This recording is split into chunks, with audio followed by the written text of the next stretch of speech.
And our first main topic today gets submitted to us by Martin.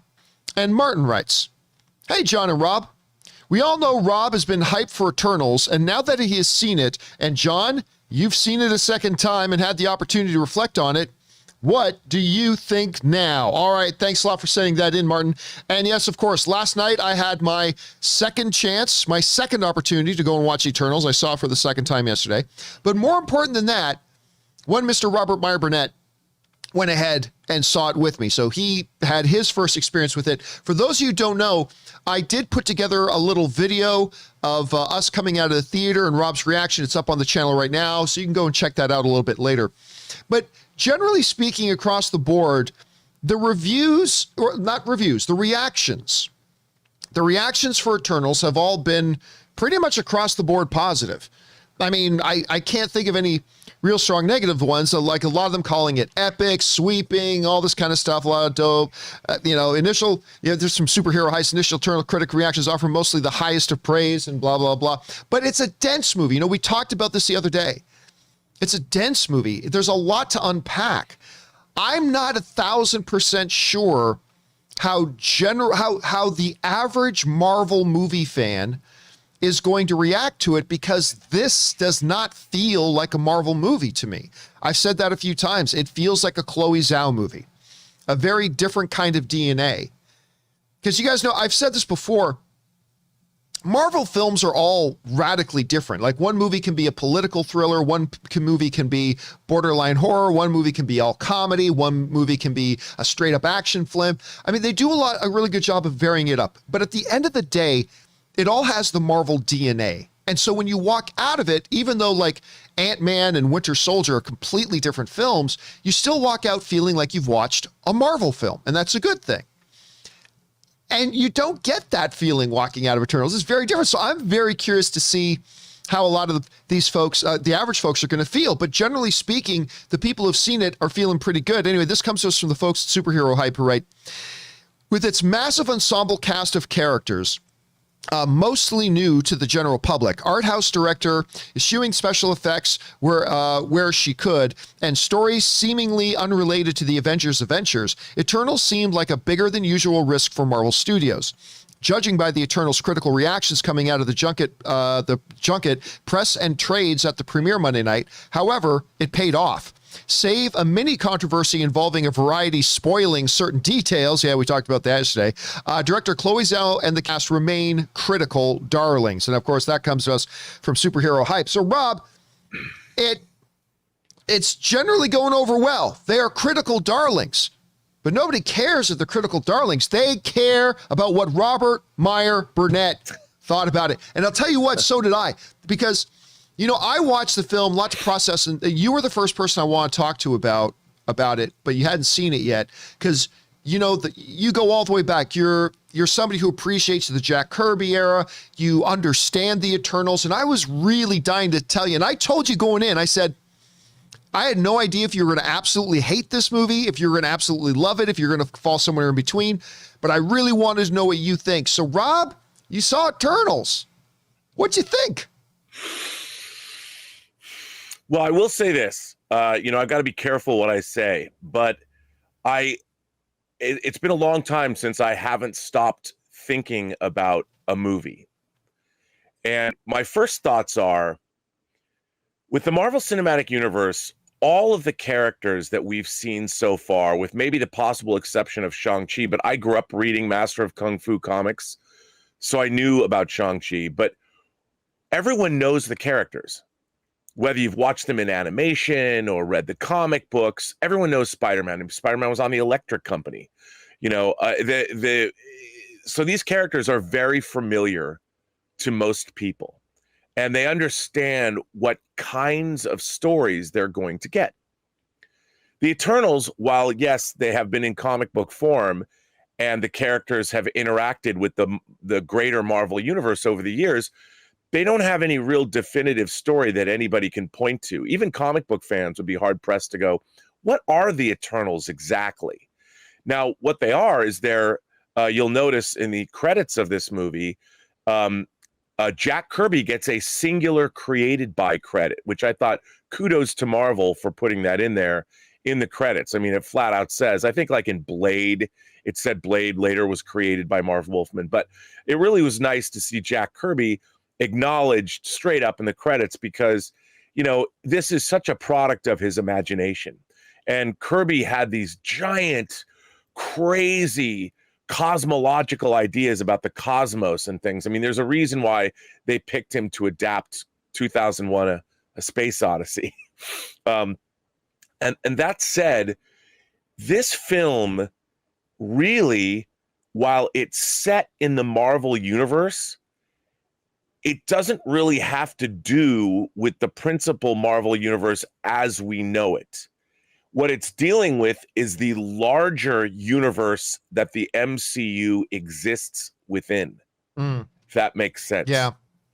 And there's a cosmology here that I absolutely loved. And it reminded me of many different, it touched on things from some of my favorite and some of your favorite science fiction films in kind of weird ways. There's a little taste of Highlander in this movie. And I think I know how Chloe Zhao pitched the film. And, you know, when I came out of the movie, I said to you, this movie reminds me of Ridley Scott's Prometheus. And I've heard somebody tweeted to me because of your video, John, saying that that one of the producers talked about how Chloe Zhao talked about Prometheus a lot. And I was thinking about that. I'm like, it's interesting. I did not know that when I said this movie was like Prometheus. But the most I'm going to say about Eternals, other than the fact I loved it, is here. I know how Chloe Zhao pitched this movie to Kevin Feige.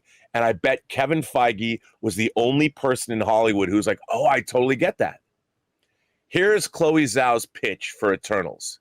She said, what if we did Ridley Scott's Prometheus, but the story was told from the engineer's point of view? That was her pitch. And I'm sure Kevin Feige went, that's a great idea. Now I'm going to leave everyone to tell me whether I'm right or wrong about that.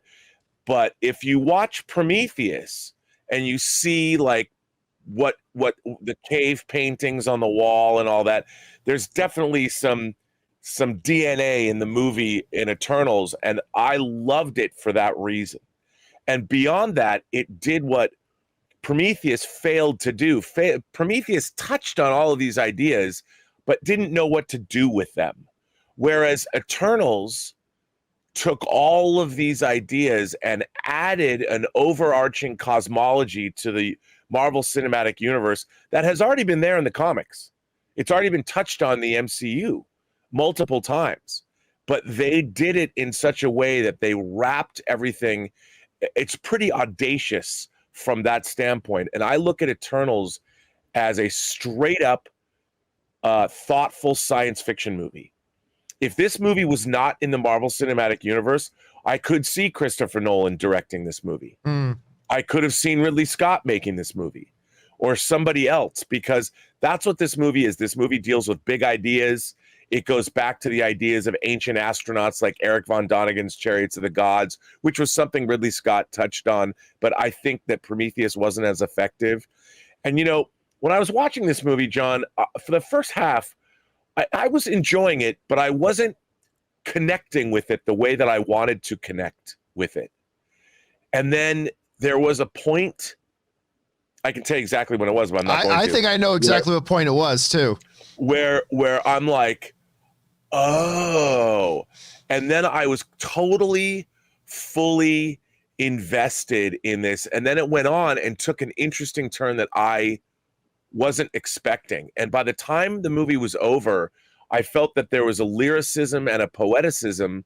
I know I'm making this movie sound like it's wildly entertaining, but that's how I felt about it. And when it was over, I think it joins in my mind the pantheon of not necessarily great comic book movies, but great science fiction films.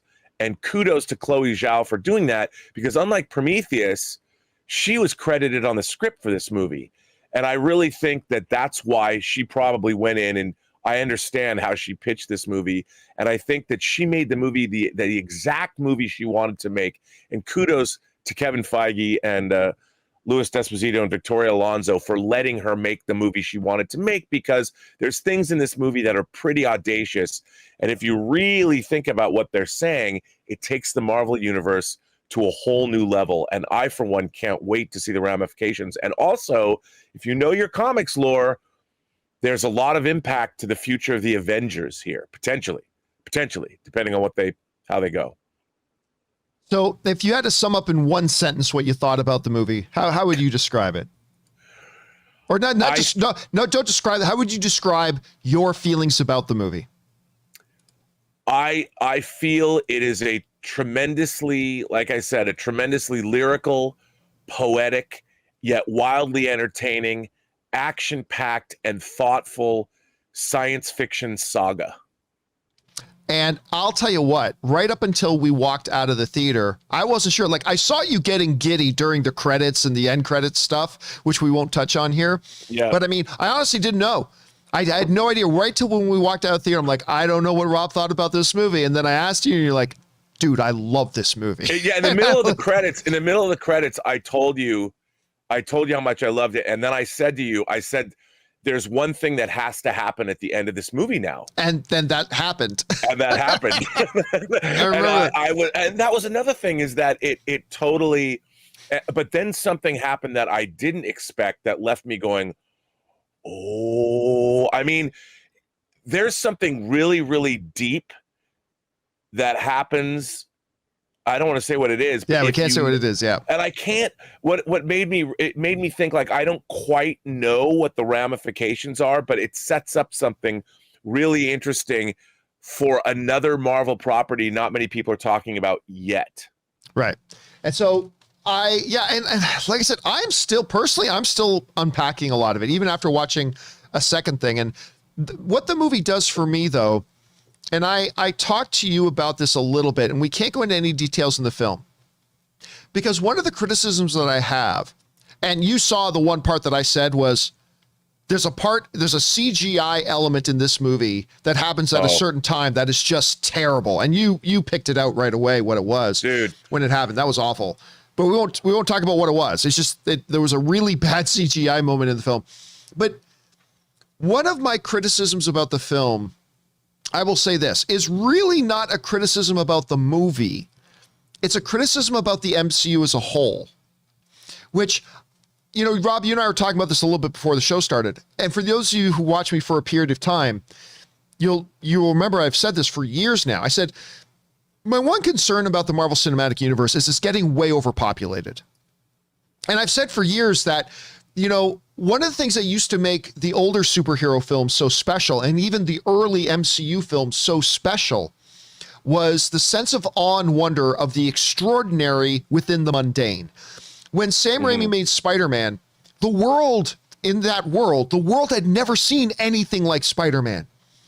This guy with this super strength and speed and agility, and like the world hadn't seen it. The world was in awe and wonder as there's this extraordinary thing, Spider-Man, within the mundane, the world that he lived in. Same with Christopher Reeve's Superman. Hell, even with Iron Man. You know, Iron Man, there was an awe and wonder to what Iron Man was and what he was doing with this suit. The world was astonished. Or when Thor showed up. And I've been saying for a while that one of my worries about shared cinematic universe and the ever expanding MCU is that it's going to feel like every 7-Eleven on every street corner is going to have 4 superheroes sitting on the roof patrolling for crime. There's nothing special anymore in the MCU. And in this movie, there's a part that you see in the trailer. All right. So I'm just talking about a part you guys have seen in the trailer. There's a part where you see in the trailer where like a bus flips over and, you know, Gemma Chan turns the bus into all just rose petals. And then Kit Harington is saying, why didn't you guys help fight Thanos or anything like that? What really stood out to me was within this Marvel Cinematic Universe world on screen, within this world, nobody was fascinated anymore. It's like, oh, okay, yeah, there was a giant monster running around in the streets of London. Not a big deal. We see this every day. You know, even the Kit Harington seeing Gemma Chan, it's like, so you have superpowers. Okay, well, hey, I didn't see you guys helping fight that. Like, there's no sense of awe and wonder anymore. in the MCU because it's so overpopulated. It's so overpacked. There are so, like, everybody has a next door neighbor on their block that has superpowers in the MCU now. And nobody's astonished or anything anymore. There's even something that happens at the end, which we will not say, that should have been like a mind exploding moment that was really kind of reacted to by a lot of people dwelling that world. It's like, oh my gosh, did you see that?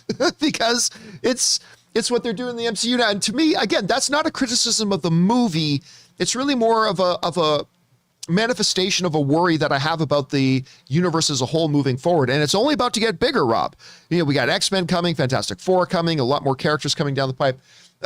How did you feel about that? Did you feel that at all? Or do you think I'm like really being way over too sensitive about it? How do you think?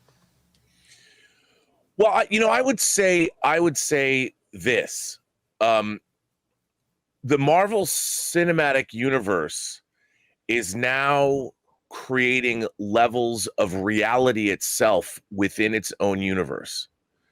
And I think, like, there's even something that happens in this movie we were talking about that should profoundly affect every human being on Earth, theoretically, more so than even Thanos' snap, because people didn't know who Thanos was. You know, they just disappeared. Like, if you were living in Seattle, like if my mom was snapped away, she would be like, what happened? And then she would come back into our townhouse wondering, where did I go? How did that occur? So people didn't really know what was happening. But after Thanos' snap and after things like what happened in WandaVision, once it's all reported on the news, that the people of Earth have to be profoundly affected by the fact that they didn't just learn aliens exist in the Battle of New York, but now they realize that the universe is a far stranger, far more like our vision of the universe, even the vision of the world's religions, are not big enough to encompass what's really out there. And how does that profoundly affect the universe that I think they need to do a Marvel series now about how mankind has been affected by this. Kind of like, one of my favorite Marvel series was a series called Marvels that was painted by Alex Ross, and it was really all told from this perspective of human beings who were having to deal with a world where superheroes existed.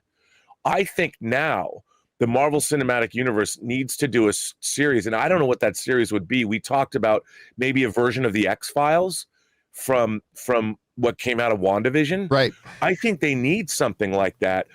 The purpose of it is to show how has mankind been affected by, in a very short period of time, learning about everything that's in the Marvel Cinematic Universe. Because I agree with you. The universe is becoming to the point where when you have monsters running around the streets of major American cities and you have weird earthquakes and you have all this crazy stuff happening, how does that affect us as human beings?